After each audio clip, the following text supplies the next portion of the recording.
Ladies and gentlemen, welcome to NuubCast. I'm Blamas, and I am so excited to bring you Game 5 of this best of 5 of the round of 8 from the Intel Extreme Masters Championship Tournament. It has been quite the series thus far. It is tied. We're in Game 5, so obviously it's tied 2-2. No spoilers here. I mean, no spoiler games. I know Total Biscuit often will put up 5 games. No matter how many games are in the series, there are 5 videos so that he doesn't spoil the series before people see it. Well, none of that here. We have a best of 5 that's gone 5, and we are spawning here in close positions. Is Squirtle going to see the Scouting Overlord to see those close positions? Moon saw the Nexus, but Squirtle did not see Moon, so he is going to have to scout the normal route, and he is doing it with his pylon. His 9 probe is out scouting, and Squirtle does look over and see this Overlord then, which didn't hide, so now Squirtle knows exactly where Moon is. As the Zerg player, once you scout that, normally you will bring your Overlord out of sight so that you don't get spotted, so that your opponent doesn't know where you are right away, so it continues to scout around the map. But Squirtle able to get in here, see the gas going down, assume that, and of course the pool as well, and assume that he's going to see that same early aggression that he's seen with the Lings, get the wall off at his ramp, and now, as we saw last time, this pylon going to be able to allow him to warp in down here as necessary once he gets a complete wall off up at the top. But this Overlord in his base, not going to have any kind of opposition as far as what he can see. Only one gas so far. There is the other assimilator for Squirtle. And Squirtle's probe continues to meander about in Moon's base, but now that the Zerglings are coming out, that's going to put an end to that. No chrono boost as of yet on this gateway. The Zerglings are out, the expansion hatch is down, and Zerglings are actually scouting around looking for proxy pylons, trying to make sure that Squirtle is not going to be successful in any attempts at early aggression or proxy pyloning, or proxy gateways if he so chooses. Moon only saw in his scout this one gateway, so perhaps thinking, I better check around. And right now, I just don't think that there is enough for Squirtle to do a sufficient amount of damage. Glad he's pulling off, perhaps once he saw the number of roaches that he did have. And the Spore Crawler, very good job by Moon of getting the Spore Crawler out there. Obviously going to do plenty of damage to the Void Ray and Phoenix if they choose to engage in the battle. Nothing else coming out of the Stargate as of yet. Robotics facility nearly complete, as well as the Forge, so it looks like Squirtle may be taking a more defensive position at this moment in time, in which case, as we see Burrow and Tunneling Claws go down, it looks like we're seeing a repeat of Game 1. The tech is the same. Moon going to be able to take down this forward pylon, scouting with the Phoenix, and once again moving out. Still not sold. Robotics Bay getting down. Now, this is something that's different. Squirtle getting faster Colossus than he did in Game 1. We'll see if it makes a difference as these queens slowly chase down this Void Ray, which, if he wanted to, Squirtle could micro it around and still take out this hatchery, but it looks like he's not too interested in doing that. Probably should be more interested in... No, he's not going to be able to take a third. Moon is moving out. He does have the Claws and Burrow complete, so he is going to be able to withstand force field. There are no Colossus out as of yet. First one in the works, one Immortal. No cannons done either. This is not, I don't think this is going to be very good for Squirtle. It's going to be very hard for him to withstand this battle. Guardian Shield going up, splitting the forces with force fields. Not a bad force field. Moon choosing not to burrow and try and get up under those force fields and get in to the forces, opting instead to just take down buildings. Now the Colossus is out, though, and Moon is going to have to retreat. He does have Cannon finally finishing, so he's going to have Vision against Burrow. And it looks like Squirtle was able to fend that off, amazingly enough.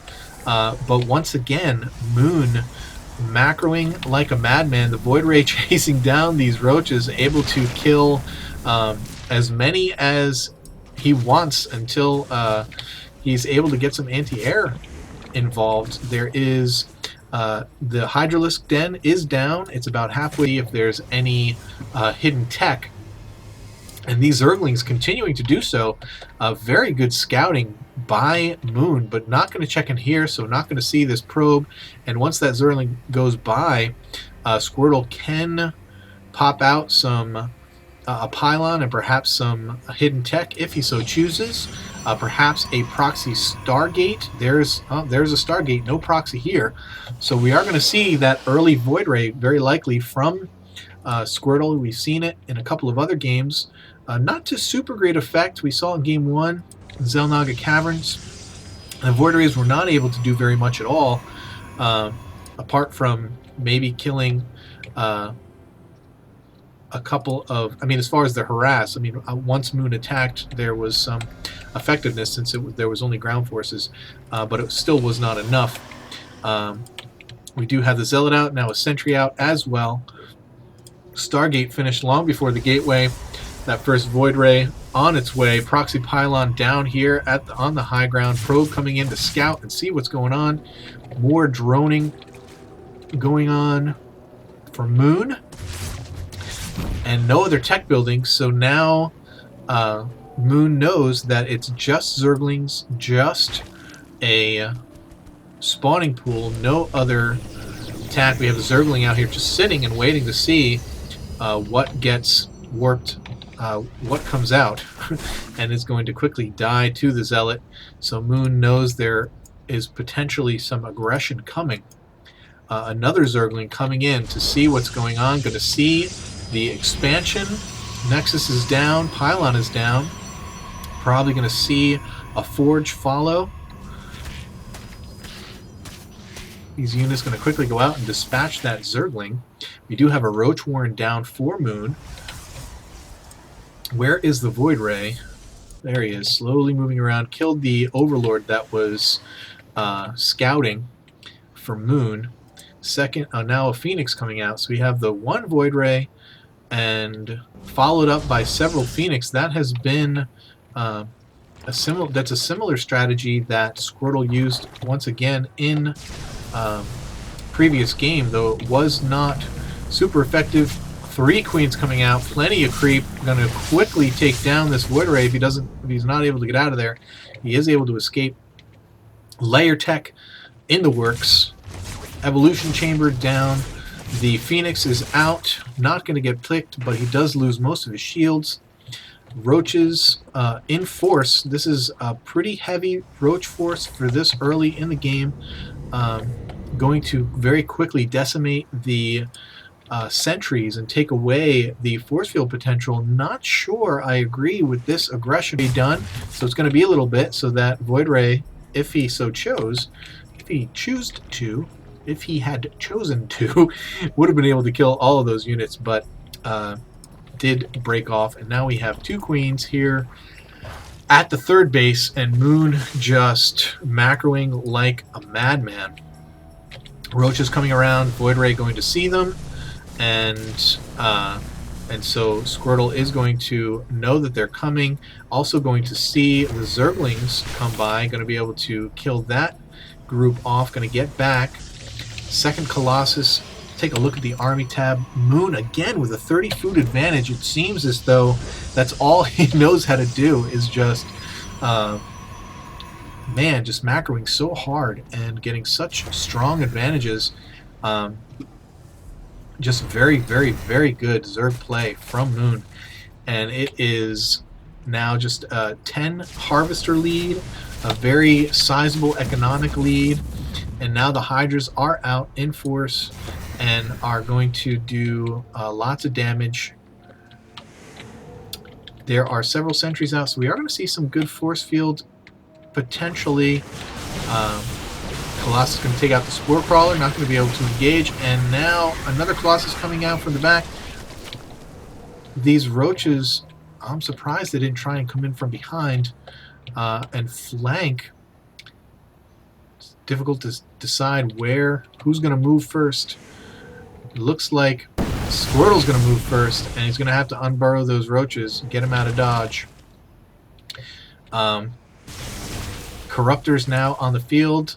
Not too many this time. Moon not overreacting to the 3 Colossus that are on the field. That is probably just the perfect amount of Colossus. Good force field. It's going to be able to block off some units, taking out the Phoenix. And now the force fields are actually keeping Squirtle from engaging. But here come the Corruptors, going to be able to snipe some of those Colossus. But very good engagement here. But it looks like Moon is still on top. Stalkers having to focus on the ground units that are coming in, not able to focus down the air units, and so the Colossus are gone. Hydra's coming in, getting a flank, and Squirtle has to run. He has no other option. And he is in deep trouble once again. Man, Moon just doing such a great job macroing up, taking that third base at just the right time, just assuring himself of a huge economic lead as we see Squirtle trying to take his third, trying to even things out, but I'm afraid it is just too little too late. And Moon just has a devastating army at this point, looking at once again a full 100 food lead. And unless we have some High Templars out immediately with Storm to take down those Hydras, this is going to be the end for Squirtle. But he has done it every time. He's fought very hard to the bitter end, and he's going to do the same here, no doubt. We have level 2 attacks upgrading for Moon, so his army just devastatingly strong. Only +1 thus far for Squirtle. Any defensive? Nothing defensive as of yet, though we're seeing some Overlord movement, so maybe we'll see some drops.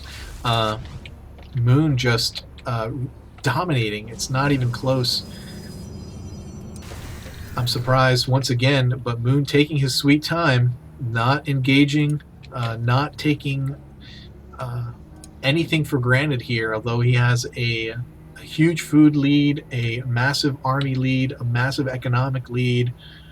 Just taking his time, going to move in slow, going to see what he can see, scout out, make sure there's not any bases that he's missing, and then just charge in and take things out. Going to try and snipe the Colossus with the Corruptors. Nope, not going to get a chance, but he did get at least a look at what Squirtle's army looks like. And he has to know, of course he knows, but he has to know that he has a huge advantage here. And Squirtle caught a little bit out of position. None of his Stalkers protected by the Guardian Shield. And so turning around and just to focus down the Corruptors. But they are doing their job, taking down the Colossus. The Colossus will fall. Roaches burrowing underneath the force field, and Squirtle gives it up. GG. Moon has taken the match, moving on to the semifinals to face the winner of face the winner of... I guess it's going to be Ace versus Moonglade? So wait, this... I confused it. This was the semifinals the whole time. Not the round of 8. Took me to game 5 to figure it out. Semifinals. So it's going to be Moon versus the winner of Ace versus Moonglade. So, yeah, sorry about that. Somebody shoot me in the face. But I hope you enjoyed this Best of 5 series. I did. Enjoyed casting for you. And this is NuubCast, where we focus on lower level games. And if you have replays, good, fun games that you would like to see cast, email your replays to noobcasters@gmail.com. We're also on Facebook and Twitter. Find us there. Facebook will let you know when new videos are posted, and Twitter is basically for updates and when things are happening in the community, so you don't get inundated from posts by me. But thanks again for watching. Hope you enjoyed these matches. Keep climbing that ladder. We'll see you next time.